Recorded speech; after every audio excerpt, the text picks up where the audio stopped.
Well, good morning, good afternoon, or good evening, ladies and gentlemen. Welcome to another installment of our video PowerPoint series for Unit 2, Classification. Today, we're going to be talking about the 6 kingdoms, as well as the domains that they are under. So, we're going to be giving specific characteristics, type of cells, and a wide variety of other information. Now, this note section is going to be a little bit different. You can follow along with pages 41 in your yellow book, if you're an academic, or 48 in the blue book, if you're with research. So our essential question today is, what are the characteristics of the 6 kingdoms? Let's go ahead and get started. I will see you on the next slide. So, there are 3 life domains. We have Archaea, Bacteria, and Eukaryote, which we'll talk about more in depth as we continue. And the 6 life kingdoms include Eubacteria, Archaea Bacteria, Protista, Fungi, Animalia, and Plantae. So the first thing we need to discuss are the prokaryotic kingdoms. So prokaryotes, well, at least the prokaryotic kingdoms anyway, there are 2 domains with 1 kingdom each. In the domain Archaea, we have the kingdom Archaea Bacteria. Meanwhile, in the domain Bacteria, we have the kingdom Eubacteria. So, being prokaryotic, these are all single cells that contain cell walls. They have no nucleus or membrane-bound organelles. These include autotrophs, which, as you remember, are anything that can go ahead and create its own food, producers, and heterotrophs, which are consumers or decomposers. Decomposers are unique because they go ahead and break down dead material. And these all reproduce through asexual reproduction. So let's go ahead and actually start talking about some of these in depth, shall we? So the first kingdom is the kingdom Archaea Bacteria. Now these are all prokaryotes, so they have no nuclei. They're all unicellular, so they're very simple, not really much to them. They can be autotrophic, making their own food, or heterotrophic, consuming others. They all reproduce asexually through the process of binary fission. And the defining characteristic is these things are extremophiles. They love extreme conditions. So if you actually go ahead and take a look down here, so here we've got a geyser. So think like Old Faithful. A geyser goes ahead and shoots extremely hot, scalding water up into the air. Now, believe it or not, these Archaea bacteria can live in such environments. Why? Because, well, they can be acidophiles, loving acidic environments, halophiles, loving, extremely salty areas, or thermophiles, which love heat. In this case, those would without a doubt be thermophiles. In the meantime, if we look down here, we can see an underwater sulfur vent going ahead and releasing heat, as well as other chemicals into the ocean. Same thing, not much could live around here, but the Archaea bacteria, they can. So the kingdom Eubacteria is our next one. Once again, these are prokaryotes, unicellular, they can be autotrophic or heterotrophic, asexual, and the defining characteristic is these are your common everyday bacteria. Chances are they're on your skin right now. They're on what you're writing with. They're on your paper. They're on your face. They're everywhere. Bacteria, it's everywhere. Get used to it. So, this is your basic everyday bacteria. It can be good for you, bad for you, depending on where it's at. Some examples of this include strep throat, as well as skin infections. And also, these things can be used on an industrial level to make things like yogurt and cheese. So that does it for the prokaryotic kingdoms, but what about the eukaryotic? So remember, a eukaryote, or in this case, what it's going to contain are the kingdoms Protista, Fungi, Plantae, and Animalia. So, the defining characteristics about our eukaryotic kingdoms, or the domain Eukarya, is the DNA is inside of a nucleus. And they can reproduce sexually or asexually. And most are going to be larger and more complex than prokaryotes because they've got that nucleus and actually have the ability to specify what each cell does, which we'll talk about way later on in the year. Don't worry about it for now. But in the meantime, let's go ahead and get started with Protista. So the kingdom Protista, once again, like we said, these are eukaryotes.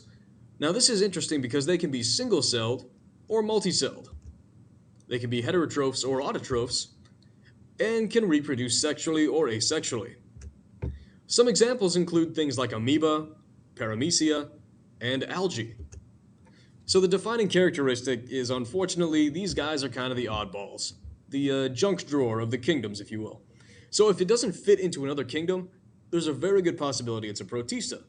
Because if you look at these, it can be single-celled or it can be multicelled. It can be a heterotroph or it can be an autotroph. It can be asexual or sexual. Not even it knows what it's doing. So if it has a wide variety of different categories that could fit other kingdoms, or for this matter, it doesn't have any categories that fit the other kingdoms, yeah, it's a good possibility you're looking at a Protista. So the kingdom fungi. Once again, these are eukaryotes. Most are multicellular and have cell walls made of chitin. No, I'm not chitting you. That's chitin. So they are heterotrophs. Believe it or not, mushrooms cannot make their own food. How they eat is they are consumers and decomposers. They go ahead and break down dead material and feed off of that. Also, they can kind of sap or, steal the energy from whatever they're attached to. So if you see mushrooms growing on the side of a tree, they're actually leeching energy off of the tree. And they can reproduce sexually or asexually via spores. The key defining characteristic is these things eat through extracellular digestion and absorption. So they dissolve what they want to eat slowly and absorb it through the roots. Some examples include mold and mushrooms. So, I've got a little joke for you guys here, a little question. Why does everybody want to be friends with a mushroom? Because they're fun guys, ah? Yeah? Yeah, probably not. Anyway, sorry, teacher jokes. One step above dad jokes. Let's go ahead and move on. So the kingdom Plantae. Once again, these are eukaryotes, multicellular. These are autotrophs, all of them. Most of them are photosynthetic, meaning that they go ahead and get energy from the sun. They can reproduce sexually or asexually.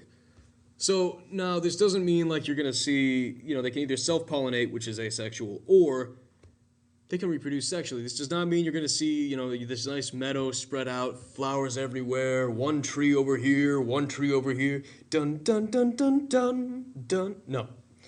What that means is they can spread their seeds elsewhere and have other organisms pollinate them. For example, bees.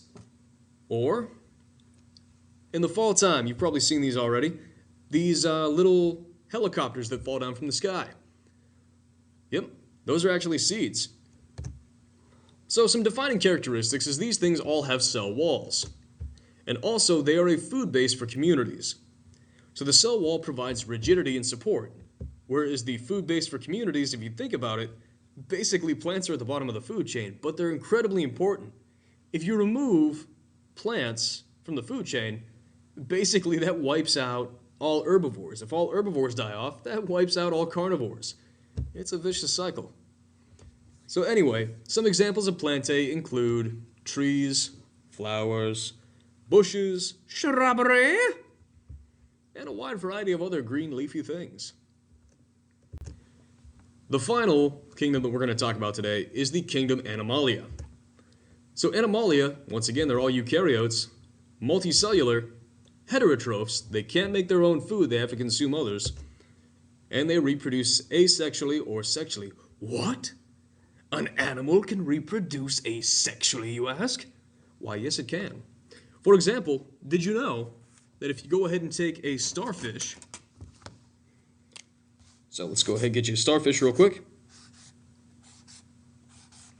Yeah, check it out, starfish.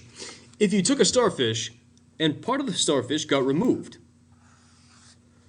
so let's say part of the fish got removed, it's gone. So we would have one starfish with a part missing, and we would have one kind of lone arm of the starfish sitting out there. Over time, the starfish that lost the limb would gradually regrow it. In the meantime, the starfish that was actually growing, the one arm, as long as it has part of that center, it will gradually regenerate until we have 2 new starfish. Pretty neat stuff, huh? Anyway, a defining characteristic about Animalia is they must move about at least during some stage of their life. Now, the same thing, you might be thinking, well, wait, what about coral? Coral doesn't move. Well, actually, believe it or not, it does.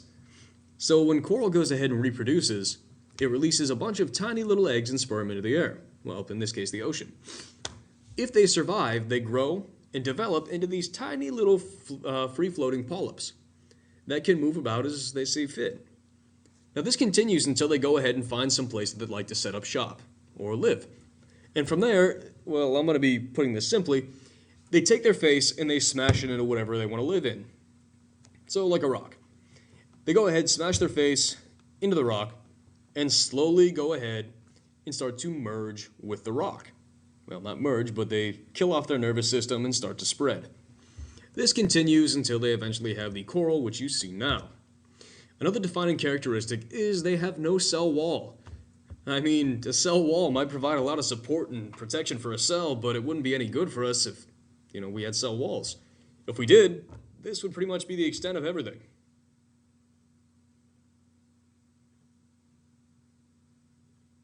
You see, we wouldn't be able to move. And that could be a big problem.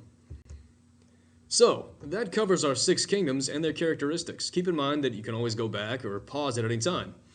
So, we're going to play a little game. So, 1 is going to be Archaea Bacteria. 2 is going to be Eukaryote. 3, Protista. 4, Fungi. 5, Plantae. And 6, Animalia. What we're going to do is I'm going to show you a picture. And based off the picture, I want you to try and figure out what kingdom the organism belongs to. Let's see how well you remember things. So our first one here is U. What do you think? If you said Plantae, you'd be correct. Now this one, Penicillium, penicillin, or what eventually becomes penicillin. What do you think? Take your time. All right. If you said fungi, you were correct. Anthrax, Bacillus anthracis. Very simplistic in shape. What we have here is that would be bacteria, specifically Eukaryote. The African elephant, the Loxodonta africana. That's an animal. You better believe it. Euglena. So you might think to yourself, wait, this has to be some form of bacteria, right? Well, take a look here. Can't be a bacteria. That's a nuclei. So what we have here is actually a protist, or protista. A halobacteria. Halobacteria, if you couldn't tell, they love salt. So anything that loves specifically, extreme environments, that's going to be an Archaea bacteria. How about oak, also known as the quercus? Leafy green things. That's a plant, all right. Now here we've got rhizopus. And rhizopus, we're talking about this lovely looking stuff. All right along here. Pretty funky looking, right? So, take a sec. What do you think? Well, if you said fungi, you'd be correct. Now here we've got the eastern cottontail, which, I've got to be honest with you, looks a tad bit on the roly-poly side. Looks like a cross between a rabbit and, a beach ball. This might actually be a rabbit I could catch. So, without a doubt, that's an animal. The white rose, Rosa alba. If you said Plantae, you'd be correct. Alright, so here we have pine. You pronounce that pinus, by the way. Yeah, get it out. Okay. So, you better believe that's a plant. The Amanita muscaria. This, I'll give you a sec. What do you think? Well, if you said fungi, you'd be correct. Also, fun fact. Did you know that this is actually what they based the Super Mario Bros. Mushroom off of? If you go ahead, give it 2 eyes and a little smile. Now, granted, it's really hard to draw with this pen, but you get the point. Kind of looks similar, don't you think? Well, anyway, that's a mushroom, a fungi. Castor oil. So castor oil would be a plant. Finally, Sargassum. Sounds a lot like sarcasm. It looks very leafy, wouldn't you say? However, looks can be deceiving. Don't be fooled. Believe it or not, this is not a plant. This is actually an algae. So we're talking about the kingdom Protista. So that's just about going to do it. Now, I don't know if this, when you view this, if this is going to be what's actually happening, but there will be a taxonomy quiz next time. And what you need to review is the notes on classification that you took last time, or the last video, as well as the kingdoms chart, which is what we filled in today. And that's just about going to do it for us today. So in summary, remember, what we talked about today were the 6 kingdoms, as well as the 3 domains that houses all these kingdoms.